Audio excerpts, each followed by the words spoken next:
दिल्ली की अदालतों में अगस्त की उस सुबह जब वकील अचानक हड़ताल पर चले गए तो लोग हैरान थे। क्या वजह थी कि लाखों मुकदमे ठप कर दिए गए। असल में यह लड़ाई किसी मामूली नोटिफिकेशन की नहीं बल्कि अदालतों की आत्मा पर सबसे बड़े हमले की थी। उपराज्यपाल ने आदेश दिया था कि अब से दिल्ली के हर पुलिस थाने को अदालत का निर्धारित स्थल मान लिया जाएगा और पुलिसकर्मी यहीं से वीडियो कॉन्फ्रेंसिंग के जरिए गवाही देंगे।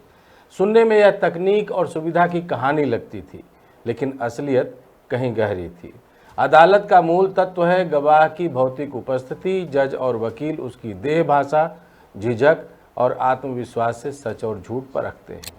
जब गवाही थाने से होगी तो गवाह सीधे पुलिस के प्रभाव में होगा। अदालत की पारदर्शिता खत्म होगी और पुलिस का बयान ही सच बनकर सामने आएगा। यही वह औपनिवेशिक बू थी जिसकी वापसी की आशंका आज़ादी के बाद हर पीढ़ी को डराती रही है। अंग्रेजों के समय अदालतें जनता की नहीं, राज की एजेंसी थी और अब निर्धारित स्थल की आड़ में वही खेल डिजिटल रूप में दोहराया जा रहा था।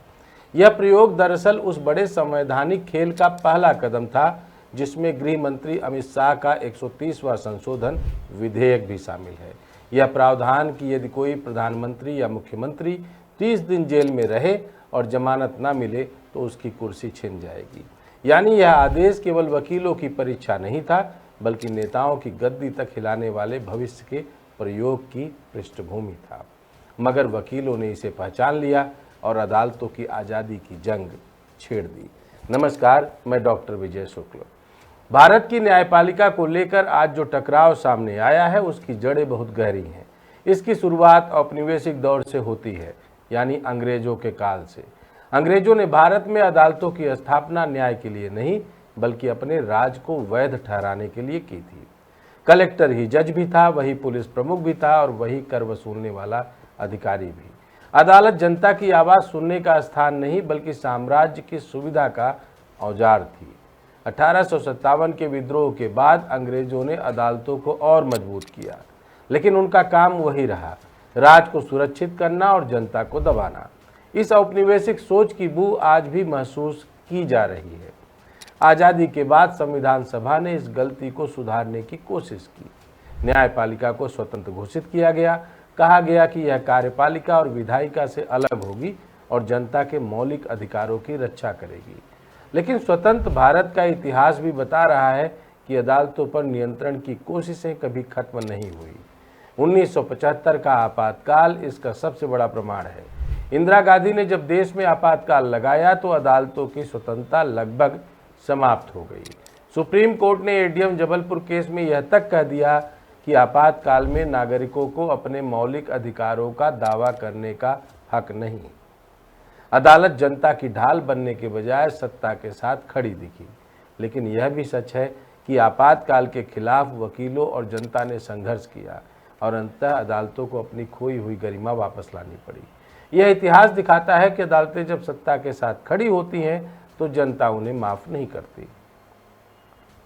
इसी पृष्ठभूमि में गृह मंत्री अमित शाह द्वारा संसद में लाए गए 130वें संविधान संशोधन को जांचने, परखने और समझने की जरूरत है। इस संशोधन का सबसे चर्चित प्रावधान यह है कि यदि कोई प्रधानमंत्री, मुख्यमंत्री या मंत्री गंभीर आरोपों में गिरफ्तार होकर लगातार 30 दिन तक जेल में रहे और उसे जमानत न मिले तो 31वें दिन उसका पद स्वतः समाप्त हो जाएगा। सतह पर यह प्रावधान लोकतांत्रिक नैतिकता का प्रतीक लगता है। जेल में बैठा व्यक्ति सत्ता क्यों संभाले, लेकिन गहराई से देखें तो यह सत्ता की स्थिरता के लिए खतरा बन सकता है। विपक्ष पर केस दर्ज करना आसान है। अगर अदालतें स्वतंत्र न रही और पुलिस के अधीन हो गई तो विपक्षी नेताओं को 30 दिन तक जेल में रखना कोई कठिन काम नहीं। जमानत अटक जाएगी और 30 दिन बाद उनकी कुर्सी चली जाएगी। सत्ता का खेल बार बार बदल सकता है। लोकतंत्र स्थिरता की जगह अस्थिरता का अखाड़ा बन जाएगा। यही वह जगह है जहां दिल्ली के उपराज्यपाल का आदेश सामने आया। आदेश था कि पुलिसकर्मी थानों से ही वीडियो कॉन्फ्रेंसिंग द्वारा गवाही देंगे। सुनने में यह प्रशासनिक सुविधा लगती थी, लेकिन असली अर्थ था अदालतों की पारदर्शिता खत्म करना और पुलिस को अदालत से ऊपर खड़ा करना।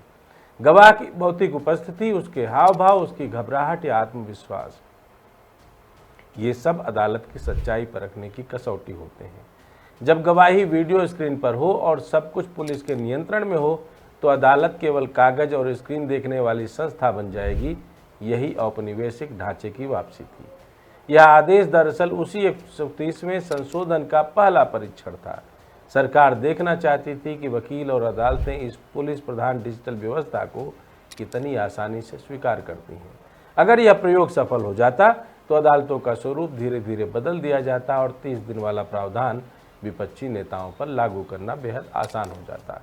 यह लिटमस टेस्ट था कि जनता और वकील अदालतों को सत्ता की एजेंसी बनने से रोकते हैं या नहीं। लेकिन सरकार का यह प्रयोग वहीं असफल हो गया जहां उसने सबसे कम उम्मीद की थी। वकीलों ने इस आदेश को न्यायपालिका की आत्मा पर हमला बताया। 22 अगस्त से दिल्ली की सभी जिला अदालतों के वकील हड़ताल पर चले गए। लाखों मामलों की सुनवाई ठप हो गई। लेकिन यह ठहराव जनता के खिलाफ नहीं था, यह जनता के पक्ष में था। वकीलों ने जनता को बताया कि यह आदेश केवल तकनीकी सुविधा का नहीं बल्कि न्याय की पारदर्शिता को खत्म करने का प्रयास है। उन्होंने कहा कि अगर आज यह आदेश स्वीकार कर लिया गया तो कल अदालतें महज स्क्रीन और पुलिस के दस्तावेजों पर चलेंगी। जनता और मीडिया अदालतों से बाहर हो जाएंगे और न्याय केवल सरकार की सुविधा रह जाएगा। इस हड़ताल ने सरकार की पूरी योजना को झटका दिया। गृह मंत्री अमित शाह को प्रतिनिधि भेजना पड़ा और आदेश को होल्ड पर डालना पड़ा। यह वकीलों की जीत थी और सरकार की हार, या यूँ कहें यह लोकतंत्र की आत्मा की रक्षा का पहला मोर्चा था। वकीलों ने साबित किया कि वे केवल पेशेवर नहीं बल्कि लोकतंत्र के प्रहरी हैं। उन्होंने अदालतों को सरकार की एजेंसी बनने से रोक दिया। आज की यह घटना हमें औपनिवेशिक दौर की याद दिलाती है। तब अदालतें जनता की नहीं साम्राज्य की थी। आज फिर वही बू महसूस होती है जब अदालतों को डिजिटल सुविधा के नाम पर पुलिसिया तंत्र में बदलने की कोशिश की जाती है। फर्क केवल इतना है कि तब अंग्रेज यह काम अपने राज के लिए कर रहे थे और आज भारतीय सत्ता अपने राजनीतिक लाभ के लिए कर रही है। लेकिन फर्क यह भी है कि अब जनता और वकील सजग हैं। उन्होंने समय रहते इस प्रयोग को पहचान लिया और नाकाम कर दिया। इस घटनाक्रम की पूरी क्रोनोलॉजी समझिए। अंग्रेजों ने अदालतों को राज की एजेंसी बनाया। स्वतंत्र भारत ने उन्हें जनता का प्रहरी बनाने की कोशिश की। आपातकाल में अदालतें सत्ता के साथ खड़ी हुई और जनता ने उसे अस्वीकार किया। आज 130वें संशोधन और एलजी के आदेश के जरिए फिर से अदालतों को पुलिस और सत्ता की एजेंसी बनाने का प्रयास हुआ। लेकिन वकीलों की हड़ताल ने इस प्रयास को पहले ही कदम पर रोक दिया। यह हड़ताल हमें चेतावनी दे गई है कि अदालतें अगर जनता की रहेंगी तो लोकतंत्र बचेगा, अगर वे सत्ता की एजेंसी बन गई तो लोकतंत्र का तीसरा स्तंभ ढह जाएगा। वकीलों की हड़ताल ने दिखा दिया कि यह खतरा समय रहते रोका जा सकता है। उन्होंने अंग्रेजों की औपनिवेशिक सोच को पहचान कर उसे दोबारा हावी नहीं होने दिया। यही भारत के लोकतंत्र की असली ताकत है। जय हिंद, जय भारत।